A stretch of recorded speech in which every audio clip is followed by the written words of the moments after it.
Hello and welcome to another episode of Super Scary, episode 13.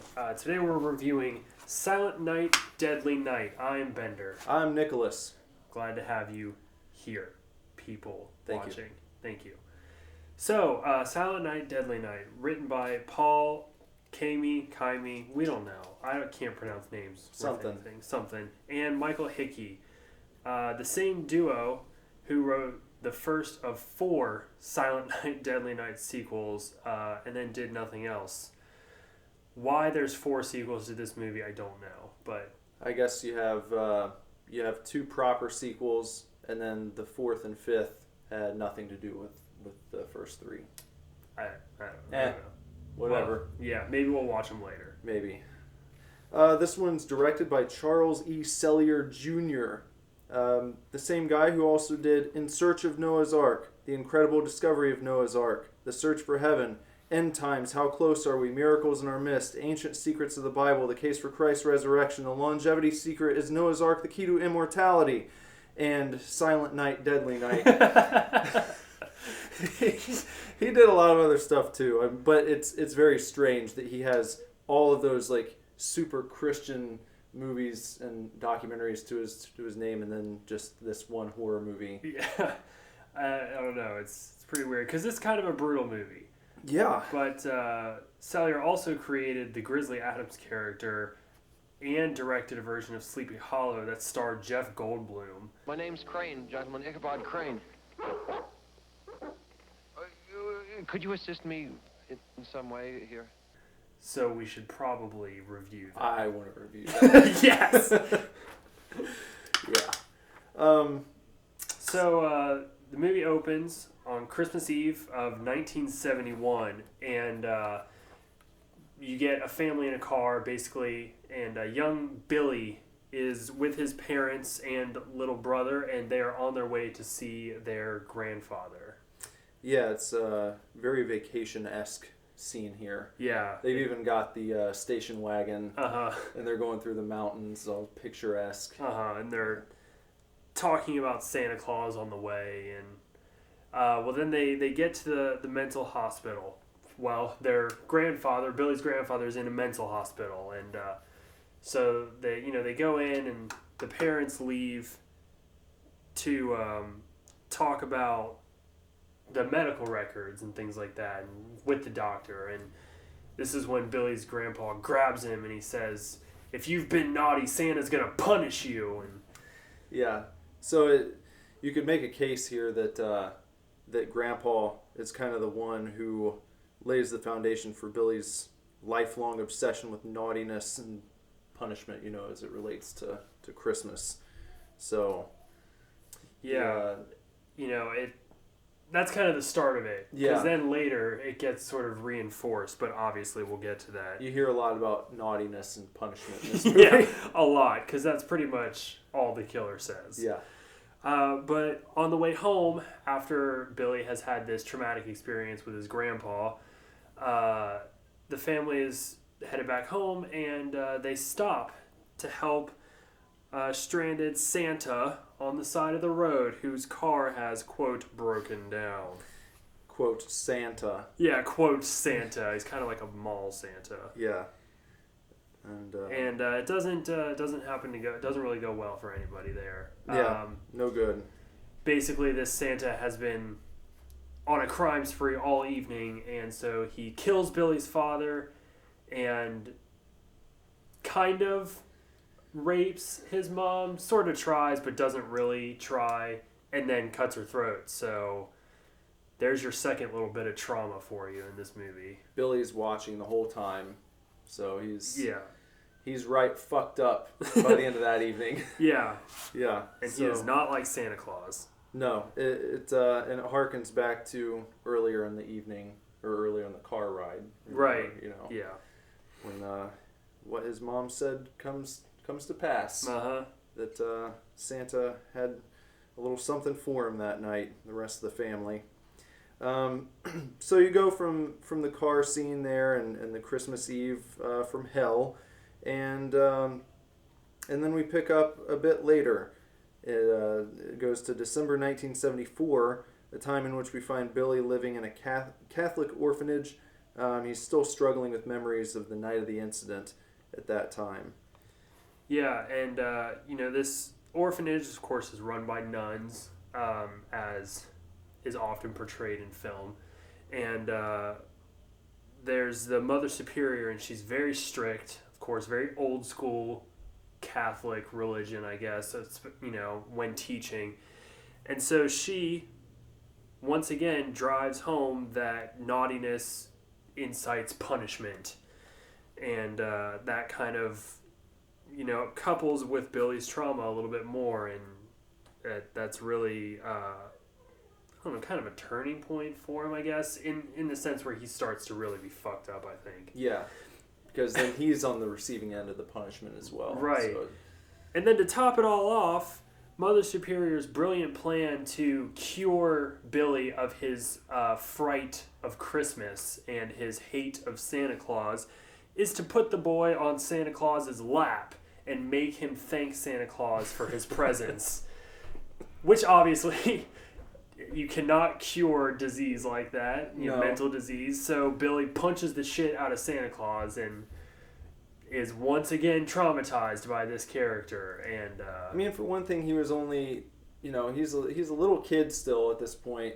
Yeah. And he's only like 3 years or so removed from seeing both of his parents murdered by a man wearing this costume. Right. So you can understand why he might not want to be around Santa. Exactly. But no, you're going to sit on his goddamn lap and like it. And thank him. Yeah.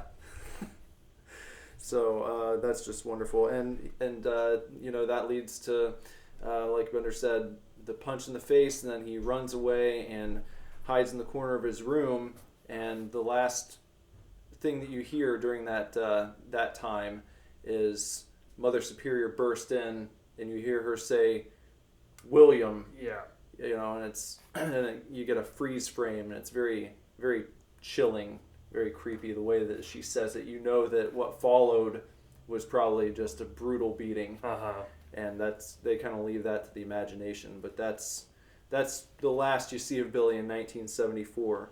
And then we jump ahead 10 years, and it's 1984 now. And so Sister Margaret, who was kind of the Dr. Loomis to Billy's Michael Myers, in a sense, she has really tried to look out for Billy despite being punished by Mother Superior, and she's talking to a local toy store manager, and she's trying to get Billy a job. Yeah, we get a nice montage of Billy stocking shelves and helping around the store.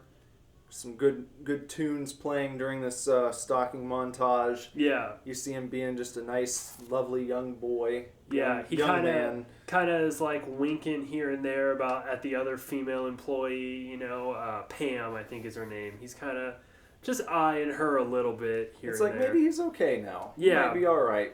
Except we all know he's not. Yeah.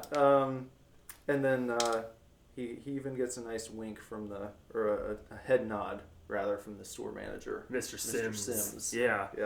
And then it wouldn't be a Christmas horror movie if it wasn't Christmas time. So before you know it, Christmas is here again, and they sort of usher this in by unveiling a banner. And it's got a big old picture of Santa Claus on it. And Billy just automatically hates it. You can see him get uncomfortable, and then throughout the Christmas season, he's pretty uncomfortable the whole time. Yeah, you see it on his face immediately, and it's kind of funny, but it's also kind of sad. But on Christmas Eve, the store's Santa, the guy they had, planned on coming in and playing Santa Claus for all the little children, he calls off, and who do you think they task with playing Santa Claus? Talking about it now, it sounds more like it could be a dark comedy. Yeah. Like this kid hasn't suffered enough, and now they force Billy to play Santa Claus. Yeah. So when they're talking to Billy, and he's about to be shown on screen for the very first time in his Santa getup, you see a fire axe just behind Mr. Sims. It's like, foreshadowing. Yeah, and I love when horror movies foreshadow, because every time a horror movie foreshadows, it's always so blatant. yeah, you know that thing's getting used. Yeah. So, obviously, Billy is not a very good Santa Claus. He is holding on to a little girl for most of this scene, and she's kind of squirming. He's just like whispering, "Stop it, calm down, stop it, you're being naughty." And then he's like, "I will punish you if you're naughty." But of course, like, all the parents think he's great.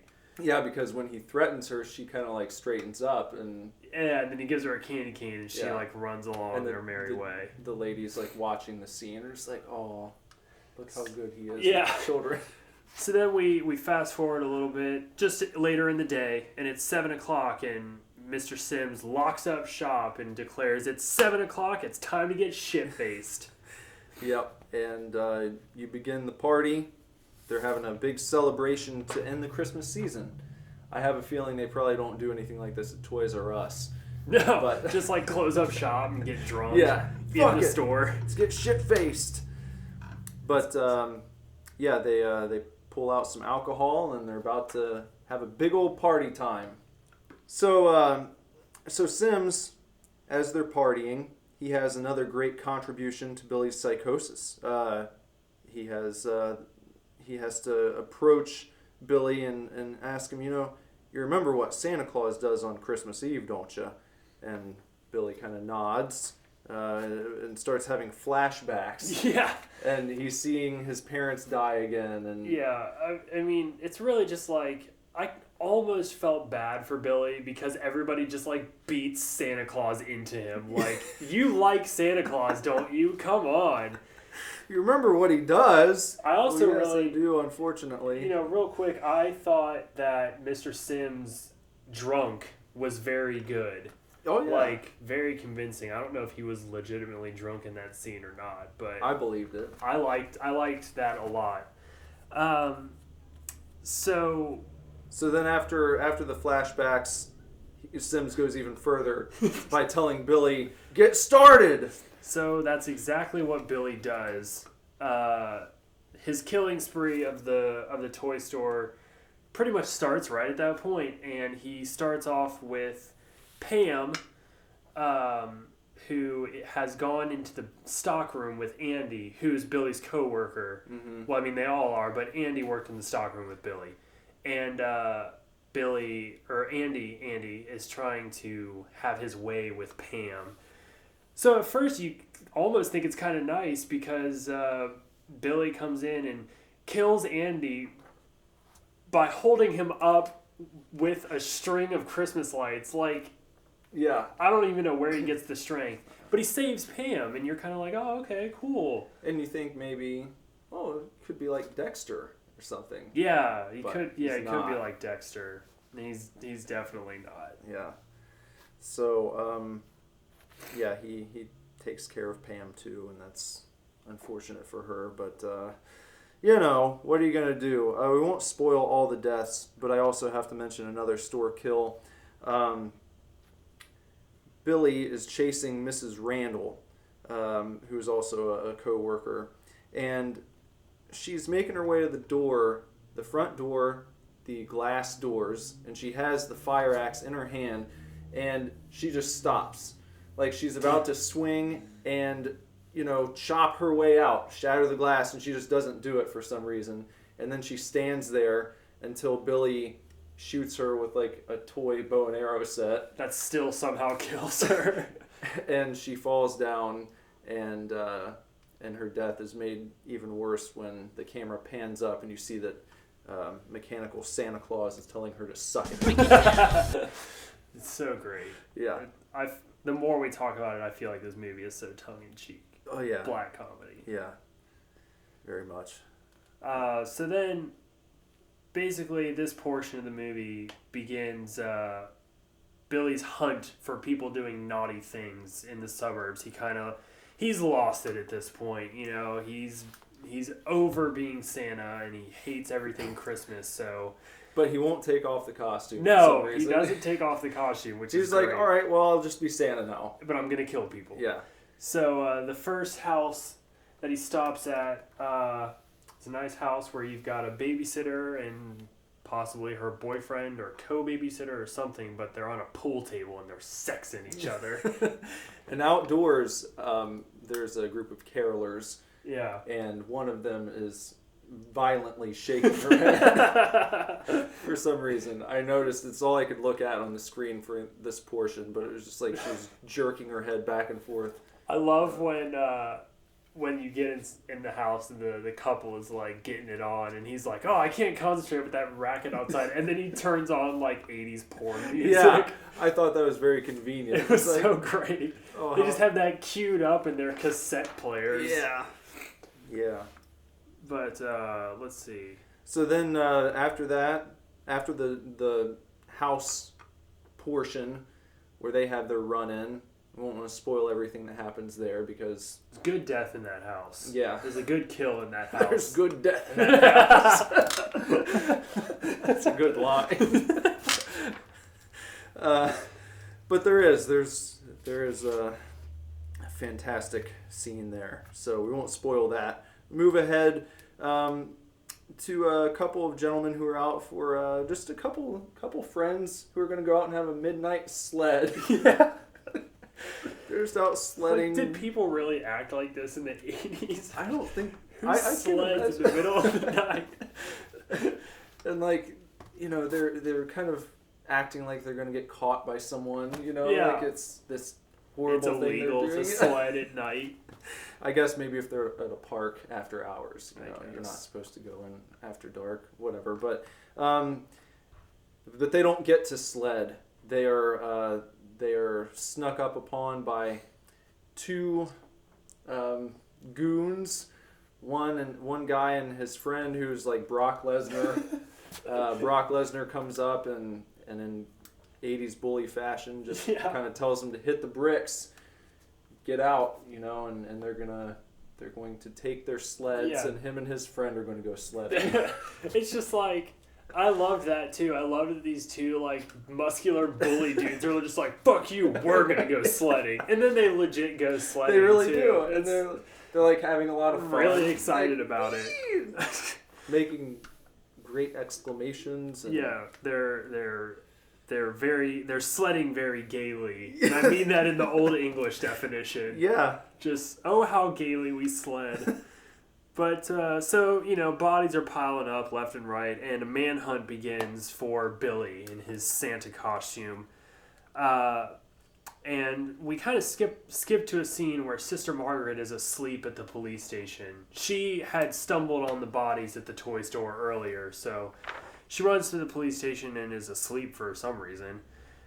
And, She joins in the chase. She's trying to help the police because she thinks that they can predict his next move. Which, of course, his next move is to head back to the orphanage, likely to kill Mother Superior.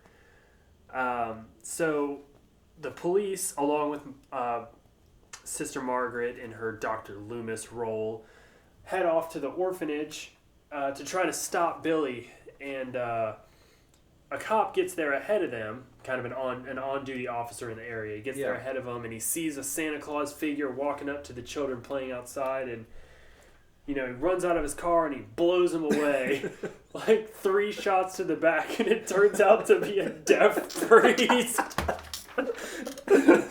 It's the deaf priest that was playing Santa Claus that year at the orphanage. Old Father Barnes. Poor Father Barnes. He's trying to go to the orphanage to do a good job for the kids. Just another casualty. Totally wasted. Yeah. Oh, boy. So the great thing about this is the follow-up where the kids are inside. They're sitting around and they're all kind of looking down and, you know, obviously pretty scared and traumatized by what Santa just got killed in front of them. And Mother Superior tells the children, I want you to stop that moping. Just classic old school religion right there. Yeah. So this is pretty much, you know, your climax or your falling action of the film. So Does Billy make it to the orphanage? And is he allowed the opportunity to confront Mother Superior for beating the shit out of him when he was a kid? You guys are going to have to watch it and find out. Mm-hmm. I'll leave you there. So, there you have it. That's as much as we're going to tell you about the movie as far as the content goes. But, which, this is kind of a new format, by the way, real quick.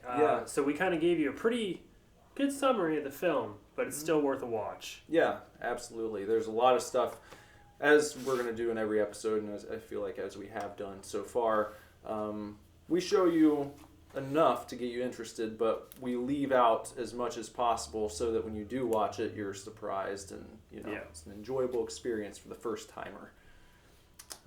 So, a couple of facts about the film. Yeah, so a little interesting tidbit about this one here that you might not ever guess is that it came out on November 9th, 1984, which was the same day that the original Nightmare on Elm Street was released.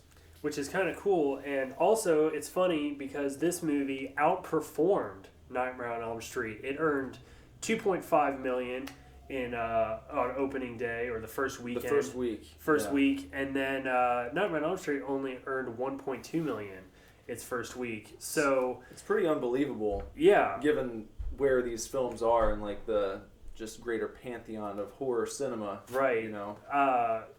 But and part of that, though, Nightmare went on to become this great classic, and this movie was pulled from cinemas after its first week due to lots of protests and bitches and, people that don't understand good horror. Yeah, there were people outside of malls and outside theaters everywhere just, take it out, this is going to ruin Christmas. And they did. All of the places listened, and who was it? It was TriStar, actually, was the distributor for the first one, and they didn't do the rest, but they caved and had it pulled from all of the theaters and didn't run any more ads for it, and it fizzled. So it earned its 2.5, and then Nightmare on Elm Street went on to make, I believe, around $25 million its first theatrical run. So who knows what would have happened. Yeah. It's kind of interesting because, being pulled from cinemas that quickly, it kind of gives this movie a weird cult status. Like, for example, I think it took a while to get a DVD release. It definitely took a while to get a Blu-ray release, although it had one for its 30th anniversary. But, I owned this movie on bootleg for a while just because that was kind of the easiest way to find it. The only other time I'd seen it was at a buybacks, and they were asking like $30 for it. Mm. And it was just a DVD, and I was like, I don't know if this movie is that worth it. But I don't know, I liked it. I liked the film. Yeah, it was good. It achieved what it set out to do, in my opinion. And I was telling Bender earlier today, it makes me go back to being a kid a little bit, because it still... I don't want to say it like scared me, but it gave me the same unsettling feeling when I started watching it that I used to have when I'd walk through the video store and see any horror movie that was like Christmas themed. Yeah. Something about it always just like, ugh. And the way it's shot and like the colors and sort of the settings, like it's not a beautiful Christmas film. It's like dark, and all the scenery is just like kind of blah. Yeah, I mean, we reviewed Krampus last week, and that one, you really have like a very homely atmosphere. I mean, despite all the things that are happening, winter is in full effect. Like there's snow everywhere. Their house is very nice, and it's kind of, it has a different feel to it. But this one, like particularly the toy store that Billy works in is just like a shambled wreck of a store. Like it's just a warehouse with toys on cobbled together shelves, and they're not arranged any particular way. It's just like you've got Star Wars, like they had the Jabba the Hutt playset that I saw, and then you've just like got dolls sitting right next to it, like out of the box. And then there's like, they do that thing that like sometimes Toys R Us does, where the brown like shipping boxes are on the very top shelf, and it just like makes everything look so dingy. Yeah, you don't see any price tags or stickers or anything. And the one lady walks out the front just holding a tricycle like over her shoulder, like she just bought it at a thrift store or something. So it's definitely not like a corporate run toy store that you're dealing with in this one. Yeah. Just the whole tone of the movie though I think is great. It is a little off-putting just because it's filmed so like it has that 80s grit to it. Yeah. But not the sort of charming grit like you get in a movie like Night of the Comet where you've got like neon and definitely a sweet 80s soundtrack. Or like The Blob, kind of same thing where you have like a very, or Killer Clowns even, because that movie kind of has a dark sheen over it, but it's still very fun. Yeah, it's vibrant still. Yeah. It's vibrant enough to kind of lift your spirits a little bit. But this movie is not. Yeah. Even like the Christmas decorations feel dirty sometimes. Yeah. Suck it.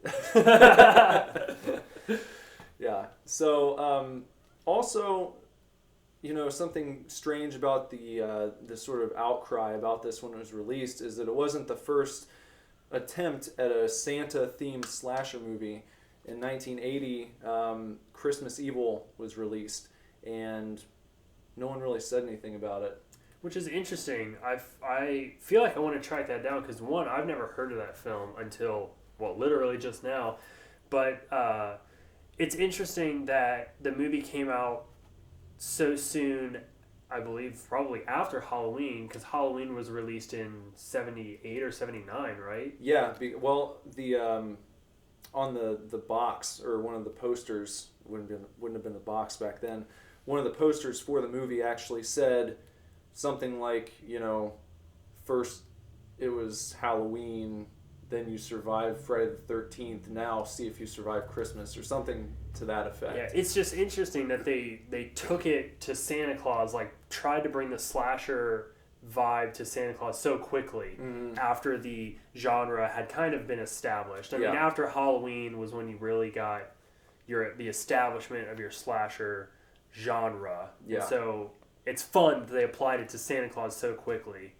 It's a good idea. Yeah. So that's about it for Silent Night, Deadly Night. Oh, I have one more thing to say about this. He's got one more thing to say. I think that they could have established this as, well, I don't want to say a longer running series because they made 4 more after this and kind of did that, but I think they could have made it more successful and it could have gained prominence and perhaps become a yearly thing that people were still watching today had they done one simple thing, and that is maybe give Santa a mask. If he would have been wearing like a creepy Santa Claus mask of some sort, it could have been like a shitty plastic one that you would have found, like a costume store in the 80s, and had maybe a reveal at the end of the movie to see what Billy looked like. You'd have to change some of the rest of the story because you obviously saw him in the working. stock room. Yeah. But to do more of like a Michael Myers type of thing where he leaves the orphanage and now he's out there and he's wearing this Santa costume and he's got this creepy mask on, and you could have had his mask for these movies that became, iconic. Yeah, that's true. That's true. Missed opportunity. Yeah, but still a good movie worth checking out. So, barring any other interruptions, that is it for Silent Night, Deadly Night. Tune in next week. I believe we are going to bring you Jack Frost. Oh, yeah. It's going to be awesome. So, until next time, I am Bender. I'm Nicholas. Have a scary day. Oh.